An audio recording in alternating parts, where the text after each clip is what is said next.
ఆ పాటలు కాదయ్యి. మహారాజు మహారాణి గారు సూర్యుడి ద్వారా మీతో మాట్లాడుతున్నారు.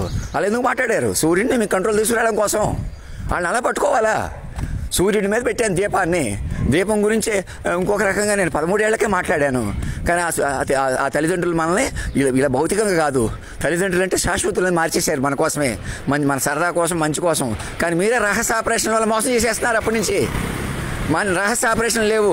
ఈ పక్కన మా వెనకాలని మలపకండి. ఇంకా ఓపెన్గా మెసేజ్లు పంపించండి చాలు. ఇంకా నేను సంవత్సరాలు చెబుతున్నాను.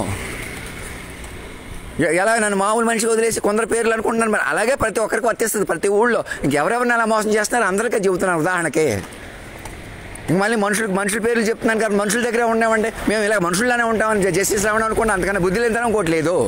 మీరు ఏ రకంగా ఏ తీర్పులు చెప్పలేరు, ఇంకా కేసులు పరిగణించలేరు. దేశ అధ్యక్షులు వారి మెసేజ్ ఇప్పించుకోండి. నాకు వెంటనే ఒక 2000 పేజీలు రిపోర్ట్, ఒక డివైన్ ఇంటర్వెన్షన్ అంటే ఏంటి, ఆయన ప్రకారం ఉండడం ఏంటి, నాకు రిపోర్ట్ పంపించండి. నేను కూడా కమిటీ వేసుకుని మానిటర్ చేస్తాను. ఆయన చెప్పినట్టు అక్కడ కమిటీలు వేసుకోండి. ఎక్కడో అక్కడ కమిటీలు వేసుకోండి.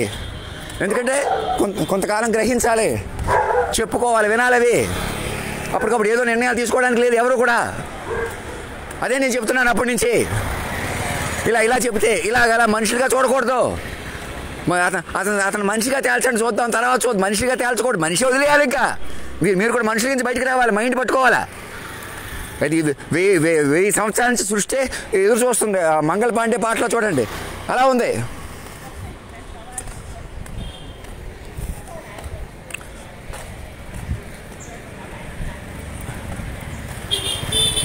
కాలం ధర్మం ఇచ్చిన తీర్పు అది. ఇంకా మనిషి కోణం లేదు. ఇంకా కొత్త నూతన యుగం అని ఎందుకు అంటున్నాను, న్యూ ఇయర్ అని ఎందుకు అంటున్నాను. అలా ఉంది ప్రపంచం.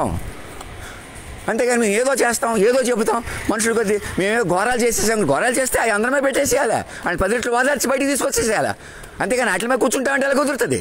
అది ఒకళ్ళైనా, ఇద్దరైనా, 100 మంది అయినా. అందుకని చెప్పినట్టు చేయండి. మనసులు పెంచుకోండి, అందరూ సహకారం తీసుకోండి, అందరి మీద పెట్టి బయటకు వచ్చేసేయండి. తప్పులు కూడా పాపాలు కూడా అందరి మీద జరిగినాయి. సాక్షులు వెనకపోవడం పొరపాటు. మీతో మధ్యలో మీడియా వాళ్ళు తప్పు, కొందరు తప్పు కాదు, మేధావులు ఒకటి అవ్వకపోవడం తప్పు. ఇంకా మల్టీ డిసిప్లినరీ కమిటీ అని చెప్పి కొందరు ఆడవాళ్ళు ఒకటైతే సరిపోద్దా? మొత్తం మల్టీ డిసిప్లినరీ అంటే అన్ని సబ్జెక్టులు ఉండి అథారిటేటివ్గా ఉండాలి, గవర్నర్ ఆధీనంలో ఉండాలి. అలాంటి కమిటీ ఫామ్ అవ్వండి. ధర్మం రక్షతి రక్షత సత్యమేవ జయతే.